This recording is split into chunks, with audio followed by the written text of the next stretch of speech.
बच्चों नमस्कार। Good morning to all. आज हम 8वीं कक्षा का चौथा पाठ कविता के बारे में जानकारी प्राप्त करेंगे। कविता का नाम क्या है? कौन। कविता का नाम क्या है? कौन। कविता का नाम क्या है? कौन। ये पाठ किसके रूप में है? कविता के रूप में है। और कौन कविता का कवि का नाम क्या है? बाल स्वरूप राही। कवि का नाम क्या है? बाल स्वरूप राही। यहाँ पर देखिए, पहले हम इस कविता को कौन लिखे हैं? बाल स्वरूप राही कवि लिखे हैं। पहले कवि का परिचय के बारे में हम मालूम करना चाहिए। देखिए, पाठ्य पुस्तक देखिए, आप सब लोग पाठ्य पुस्तक देखिए। मैं कवि के बारे में आपको मैं समझाने की कोशिश करूंगा। कवि का नाम बाल स्वरूप राही है। कवि का नाम क्या है? बाल स्वरूप राही। और इनका जीवन काल देखिए, इनका जन्म कब हुआ? देखिए 1936 में हुआ। मरण के बारे में इसमें नहीं है, केवल जन्म के बारे में ही लिखा हुआ है। और बाल स्वरूप राही कौन सी रचनाएं लिखे हैं? कौन कौन सी रचनाएं लिखे हैं? देखिए, सूरज का रथ आदि। सूरज का रथ आदि रचनाएं लिखे हैं। कौन लिखे हैं? बाल स्वरूप राही कवि लिखे हैं। और इनको किन किन पुरस्कारों से सम्मानित किया गया है? बाल स्वरूप राही जो कवि है, कौन कविता के कवि है, इनको किन किन पुरस्कारों से सम्मानित किया गया है? देखिए, कई बाल साहित्य पुरस्कार, कई बाल साहित्य पुरस्कार से इन्होंने ये बाल स्वरूप राही कवि को सम्मानित किया गया है। ये है బాల్ స్వరూప్ రాహి కవి పరిచయ హే। ఇక్కడ కౌన్, హూ, ఎవరు అనేటువంటి శీర్షిక ఈ టైటిల్ మీద ఈ కవిత అనేది రాయడం జరిగింది. ఈ కౌన్ కవిత గేయం యొక్క కవి పేరేంది? బాల్ స్వరూప్ రాహి. బాల్ స్వరూప్ రాహి. ఈ కవి యొక్క జీవనకాలం ఎప్పుడు జన్మించిండు? 1936 1936 సంవత్సరం లోపల జన్మించడం జరిగింది. ఎక్కడ జన్మించడం అనేది లేదు, మరణము కూడా లేదు. కానీ ఈయన రచించినటువంటి రచనలు ఏంటిది? ఏం రచించిండు? సూరజ్ కా రథ్ ఆది. సూరజ్ కా రథ్ ఆది అనేటువంటి రచనలు రచించడం జరిగింది. బాల్ స్వరూప్ రాహి అనేటువంటి కవి. ఈయనకు ఏ పురస్కారాలతోని సన్మానించబడ్డాడు? మరి ఏమేం పురస్కారాలు ఇవ్వబడ్డాయి? ఏం రాస్తే పురస్కారాలు ఇవ్వబడ్డాయి? కై బాల్ సాహిత్య పురస్కార్, బాల సాహిత్యం గురించి, చిన్నపిల్లలకు సంబంధించినటువంటి బాల సాహిత్యాల గురించి ఎక్కువగా రాయడం జరిగింది. కాబట్టి ఇతనికి కై బాల్ సాహిత్య పురస్కార్ అనేది ఇవ్వడం అనేది జరిగింది. ఏ కవికి ఇవ్వడం జరిగింది? బాల్ స్వరూప్ రాహి అనేటువంటి కవికి ఇవ్వడం జరిగింది. ఇది కౌన్ కవిత యొక్క కవి పరిచయము. ఇప్పుడు अब हम कौन कविता के बारे में यहाँ पर कुछ चित्र दिखाई दे रहे हैं। इस चित्रों के बारे में हम चर्चा करना चाहिए। देखिए, यहाँ पर इस चित्र में कौन कौन सी चीज़ें हैं, क्या क्या दिखाई दे रहे हैं? देखिए, सोचिए। यहाँ पर देखिए, एक लड़का है और दूसरी ओर एक लड़की है। ये लड़का क्या सोच रहा होगा? लड़का क्या सोच रहा होगा? और लड़की किसके बारे में विचार कर रही होगी? देखिए, यहाँ पर लड़का देखिए किसके बारे में सोच रहा है? यहाँ पर ऊपर देखिए पेड़ है और पक्षी है और बादल है और आसमान है। आसमान के ऊपर यहाँ पर इंद्रधनुष है और यहाँ पर पहाड़ है और कई झरने भी है। ये लड़का इसके बारे में सोच रहा होगा, ये कौन पैदा किया, कौन इसे पैदा किया बोल के इस तरह वो लड़का सोच रहा होगा। और दूसरी ओर देखिए यहाँ पर एक लड़की है। यहाँ पर देखिए ये लड़की किसके बारे में सोच रही होगी। यहाँ पर ऊपर देखिए बादल है और कई पक्षियाँ हैं, सूरज है और यहाँ पर झरना है, पेड़ है, इसके बारे में सोच रही होगी। वे क्या कर रहे हैं, वे जो प्राकृतिक सौंदर्य के बारे में लड़का और लड़की सोच रहे हैं। वे क्या सोच रहे होंगे, देखिए प्रकृति के बारे में और सूरज के बारे में या पेड़ों के बारे में या पक्षियों के बारे में या झरनों के बारे में, इस तरह वे सोच रहे होंगे। ఇక్కడ కౌన్ మీన్స్ హూ, ఎవరు. ఈ చిత్రం చూసి మనం ఇక్కడ ఈ చిత్రం లోపల మనకు ఎవరెవరు కనిపిస్తున్నారు. ఏక్ లడక, ఒక బాలుడు, ఏక్ లడికి, ఒక బాలిక, ఇద్దరు కనిపిస్తున్నారు. వాళ్ళు ఏదో ఆలోచిస్తున్నారు. ఏం ఆలోచిస్తున్నారు చూడండి. ఇక్కడ లడక కిస్కే బారే మే సోచ్ రహా హోగా. ఇక్కడ చెట్ల గురించి, పక్షుల గురించి, ఇంద్రధనుస్సు గురించి, లేకుంటే మేఘాల గురించి కానీ ఈ విధంగా ఆ బాలుడు ఆలోచిస్తుంది కావచ్చు. అదేవిధంగా లడికి, ఏక లడికి, బాలిక, గర్ల్ ఏం ఆలోచిస్తున్నది.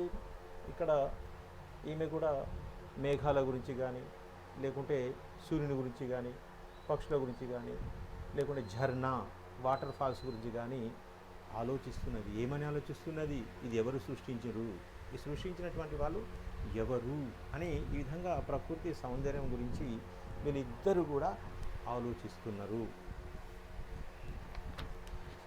मैं अब इस कविता को पढ़ूंगा, आप सब लोग ध्यान से सुनेंगे. देखिए पाठ्य पुस्तक देखिए. अगर न होता चांद रात में हमको दिशा दिखाता कौन. अगर न होता चांद रात में हमको दिशा दिखाता कौन. अगर न होता सूरज दिन को सोना सा चमकाता कौन. अगर न होती निर्मल नदियाँ, अगर न होती निर्मल नदियाँ जग की प्यास बुझाता कौन. अगर न होते पर्वत मीठे झरने भला बहाता कौन. अगर न होते पेड़ भला फिर, अगर न होते पेड़ भला फिर हरियाली फैलाता कौन. अगर न होते फूल बताओ खिल खिल कर मुस्काता कौन. अगर न होते बादल नभ में, अगर न होते बादल नभ में इंद्रधनुष रच पाता कौन. अगर न होते हम तो बोलो ये सब प्रश्न उठाता कौन, ये सब प्रश्न उठाता कौन. अगर न होता चांद रात में हमको दिशा दिखाता कौन. अगर न होता सूरज दिन को सोने सा चमकाता कौन. यहाँ पर देखिए पहले पद्य में कवि हमको किन किन प्रश्नों के बारे में पूछ रहे हैं. हमको कवि यहाँ पर पूछ रहे हैं अगर न होता चांद रात में. कौन का अर्थ देखिए हु, ఎవరు. अगर में यदि, इफ ఒకవేళ, रात के माने होते हैं नाइट, दिशा के माने और, ए साइड दिक्कू, चांद के माने होते हैं मून, सूरज के माने होते हैं द सन. यहाँ पर निर्मल प्यूर, जग माने दुनिया द वर्ल्ड, झरना मीन्स वाटरफॉल्स, नभ द स्काई, सोना गोल्ड पर्वत, माउंटेन्स, पहाड़। पहले पद में कवि हमको कौन कौन से प्रश्न पूछ रहे हैं? यदि रात में चांद ना होता तो, यदि रात में चांद ना होता तो हमको दिशा दिखाता कौन? हमको दिशा दिखाने वाला कौन है? दिशा मीन्स और। यहाँ पर दिशा के माने क्या है? और, ए साइड। अगर रात में चांद ना होता तो हमको दिशा दिखाने वाला कौन है? ये पहला प्रश्न है। दूसरा प्रश्न देखिए, अगर दिन में सूरज ना होता तो, दिन, दिन का मतलब क्या है? डे, डे, पगलू। अगर दिन में सूरज ना होता तो हमको सोना सा चमकाने वाला कौन है? सोने सा चमकाने वाला कौन है? इस तरह कवि हमसे प्रश्न पूछ रहे हैं। चांद, रात में चांद नहीं हो तो हमको दिशा दिखाने वाला कौन नहीं है? रास्ता दिखाने वाला कौन नहीं है? और दिन में, दिन को अगरचा सूरज नहीं तो हमको प्रकाश देने वाला, जैसा सोने सा, सोना का मतलब क्या है? गोल्ड, स्वर्ण, बंगारम। सोने सा चमकाने वाला कौन है? केवल सूरज है। वही सूरज दिन में नहीं हो तो हमको सोने सा चमकाने वाला कौन है? इस तरह कवि हमसे प्रश्न पूछ रहा है। दूसरे पद्य में देखिए, अगर न होती निर्मल नदियाँ जग की प्यास बुझाता कौन? अगर ये पावन नदियाँ, ये पवित्र नदियाँ नहीं हो तो हमको, मतलब जग को, पूरी दुनिया को, पूरी प्रपंच को जो प्यास होती है ना, वो प्यास को बुझाने वाला कौन है? प्यास को बुझाने वाला कौन है? यहाँ पर पानी के बिना हम प्यास को नहीं बुझा सकते, नहीं बुझा सकते। वो पानी किससे मिलता है? नदियों से मिलता है। कैसे नदियाँ हैं? निर्मल नदियाँ हैं, जैसा कि स्वच्छ शुद्ध नदियाँ हैं, पावन नदियाँ हैं, पवित्र नदियाँ हैं। यहाँ पर देखिए, निर्मल का अर्थ क्या है? प्यूर। प्यूर के माने होते शुद्ध, स्वच्छ, पावन, पवित्र। यहाँ पर ऐसे पावन नदियों से हमें हमारी प्यास को बुझा सकते हैं, हमारी प्यास को बुझा सकते हैं। अगर निर्मल नदियाँ नहीं हो तो जग की प्यास को कौन बुझाता है? जग की प्यास को कौन बुझाने वाला है? इसी तरह अगर न होते पर्वत मीठे, झरने भला बहाता कौन? अगर पर्वत के माने क्या होते हैं?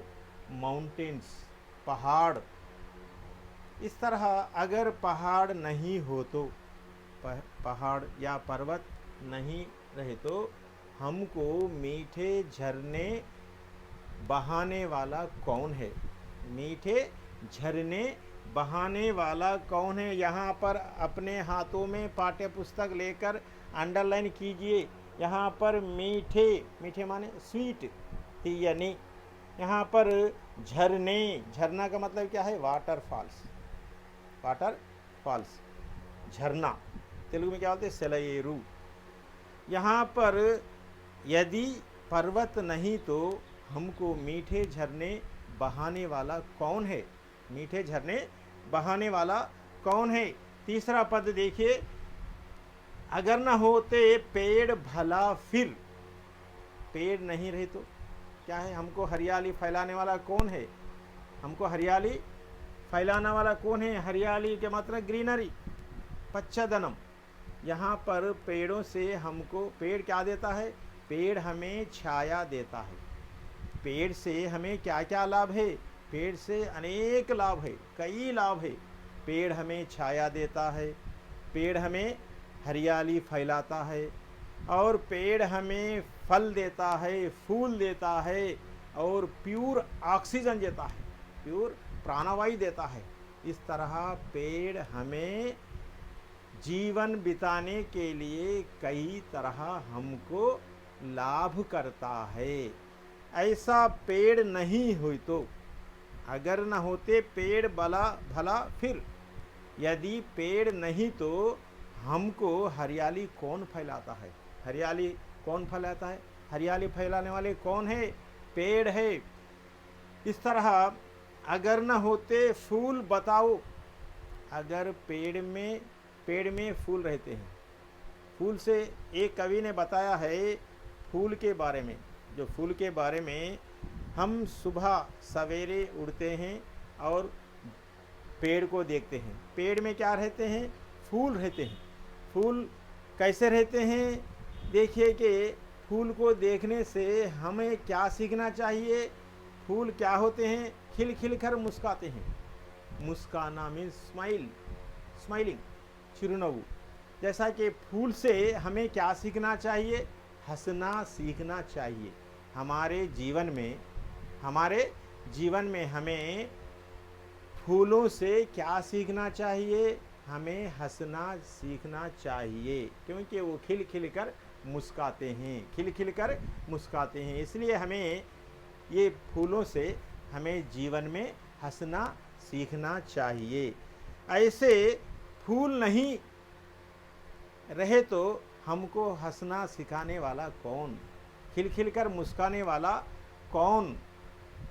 और देखिए चौथा पद, अगर न होते बादल नभ में, नभ का क्या है अर्थ? यहाँ पर देखिए आकाश, आसमान, ऐसा द स्काई।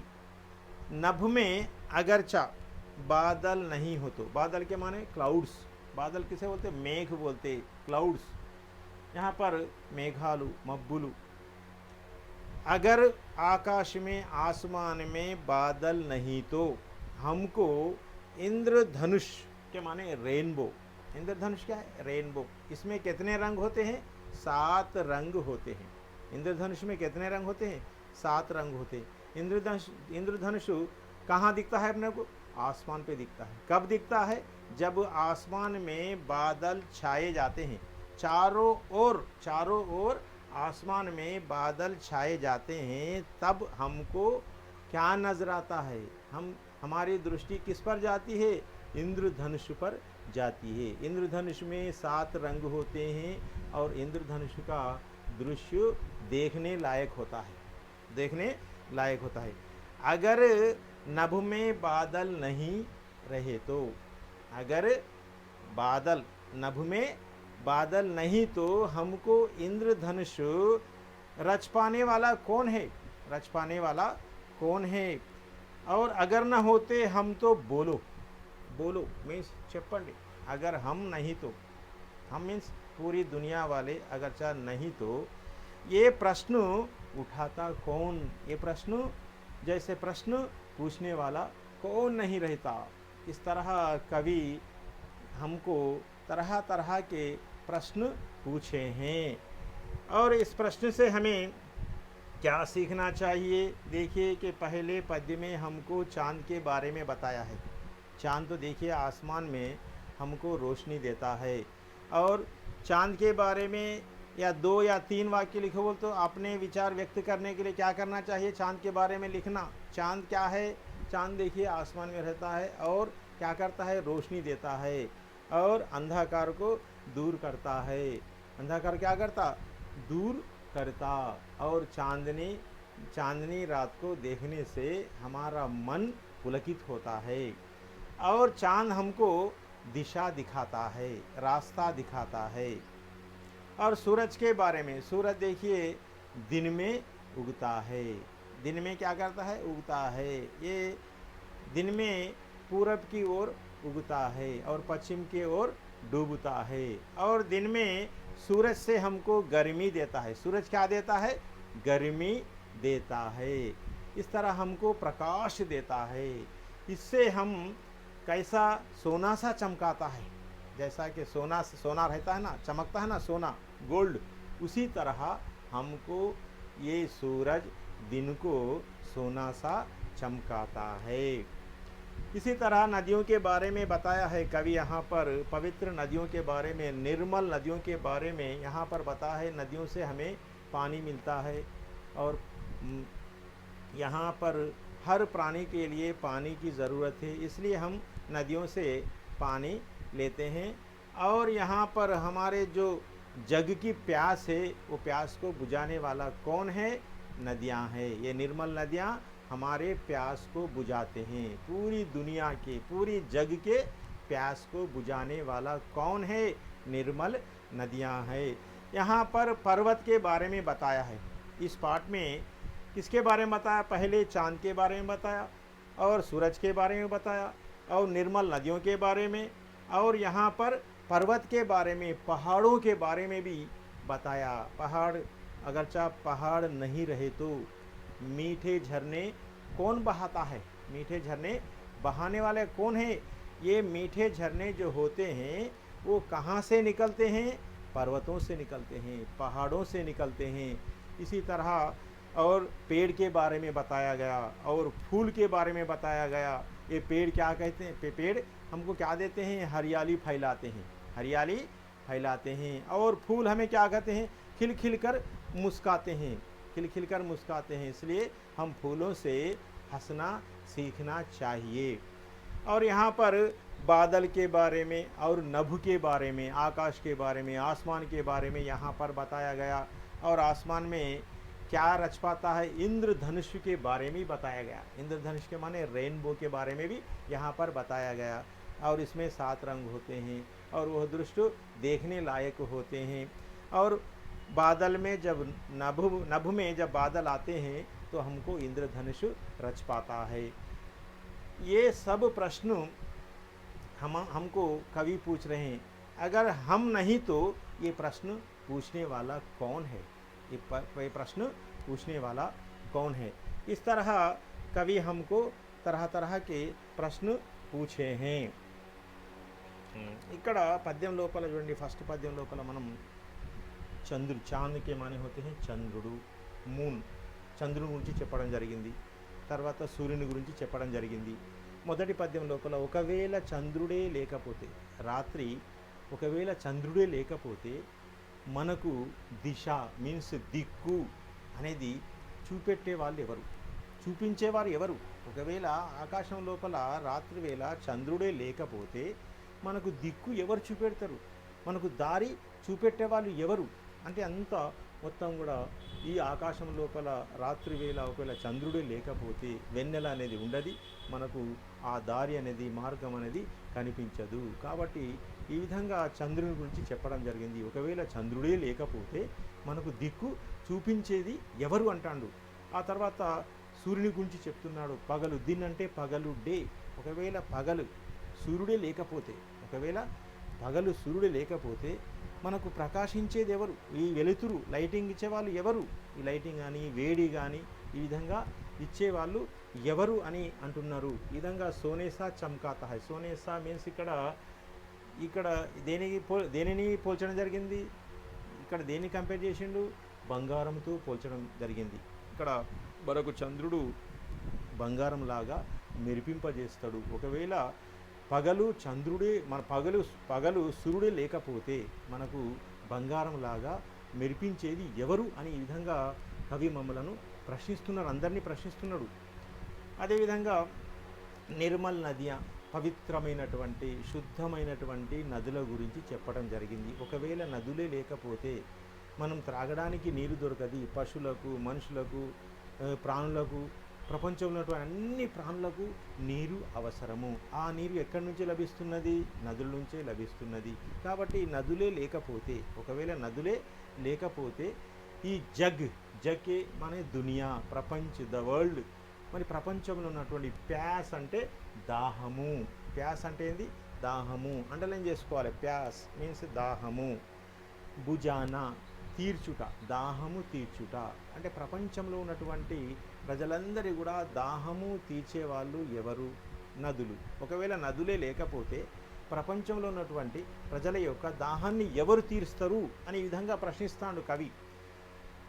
అగర్ న హోతే పర్వత మీఠే, ఒకవేళ పర్వతాలే లేకపోతే, ఈ కొండలే లేకపోతే, ఈ పర్వతాల నుంచి కొండల నుంచి మనకు ఝర్నా, మీఠే ఝర్నా, మీఠే మీన్స్ తీయని, స్వీట్ తీయని వాటర్ ఫాల్స్ అక్కడి నుంచే బయలుదేరుతాయి. ఎక్కడి నుంచి? పర్వతాల నుంచి బయలుదేరుతాయి. ఒకవేళ పర్వతాలే లేకపోతే ఆ తీయని ఈ సెలయేళ్ళు ప్రవహింపజేసేది ఎవరు అని ఈ విధంగా ప్రశ్నిస్తున్నాడు. మూడో పద్యం లోపల కూడా చెట్ల గురించి చెప్తున్నాడు. పేడ్ కే బారేమే బతాయా హై. పేడ్, ఒకవేళ చెట్లే లేకపోతే హరియాలి అంటే పచ్చదనము, గ్రీనరీ. మరి ఫైల్నా అంటే ఇక్కడ ఫైలాతా హై, స్ప్రెడ్ వ్యాపింప చేయడం. మరి పచ్చదనాన్ని వ్యాపింపజేసేది ఎవరు? కేవలం చెట్లు. చెట్ల ద్వారానే మనకు ఇక్కడ ఏమవుతుంది? హరియాలి ఫైలాతా హై కౌన్, ఇక్కడ పచ్చదనాన్ని వ్యాపింపజేసేది చెట్లు. ఒకవేళ చెట్లే లేకపోతే మనకు ఈ పచ్చదనాన్ని వ్యాపింపజేసే వాళ్ళు ఎవరు అని ప్రశ్నిస్తున్నాడు. అదేవిధంగా చెట్లలో ఉన్నటువంటి పువ్వుల గురించి फूल के बारे में बताता है कवि यहाँ पर फूल के बारे में बताता है. ఒకవేళ చెట్లలో ఉన్నటువంటి ఈ పువ్వులే లేకపోతే, ఈ పుష్పాలే లేకపోతే మనకు ఈ ముసిముసి నవ్వు అనేది, చిరుచిరు నవ్వు అనేది మనకు ఎవరు నేర్పుతారు? ఖిలికర్ ముస్కానా అంటే సాధారణంగా కిలకిల ఈ నవ్వులు మనకు ఎవరు నేర్పుతారు? ఈ వికసించే పుష్పాలను చూసి మనం నేర్చుకోవాలి. వికసించేటువంటి పుష్పాలు, మీరు ఉదయాన్నే లేస్తారు, లేచిన తర్వాత పుష్పాన్ని చూస్తారు. ఆ పుష్పము ఏ విధంగా వికసిస్తుంది? చాలా అందంగా వికసిస్తుంది. ఆ వికసించేటువంటి పుష్పాలను చూసి మనం ఏం నేర్చుకోవాలి? నవ్వడం నేర్చుకోవాలి. ఏం నేర్చుకోవాలి? నవ్వడం. हंसना सीखना चाहिए. जो खिल कर मुस्कुराता है जो फूल है उससे हम क्या सीखना चाहिए? हंसना सीखना चाहिए. हंसना के మనం నవ్వడం నేర్చుకోవాలి. ఒకవేళ ఆ పువ్వులే వికసించకుంటే, ఆ పువ్వులే మనకు వికసించకుంటే మనం నవ్వడం ఎక్కడ నేర్చుకుంటాం? మరి కిలకిలకర్ ముస్కానే వాళ్ళ కౌన్ హే? ఈ కిలకిలమని నవ్వించే వాళ్ళు, నవ్వు నేర్పే వాళ్ళు ఎవరు అని అంటున్నాడు. అగర్ న హోతే బాదల్ నభ్మే, నభ్ అంటే ఆకాశము, ఆస్మాన్. ఈ విధంగా ఆకాశం లోపల సాధారణంగా మబ్బులు, బాదల్ అంటే క్లౌడ్స్, మేఘాలు, మబ్బులు ఇవి వచ్చినప్పుడు మనకు సాధారణంగా మనకు వర్షం పడుతుంది అనుకుంటాం.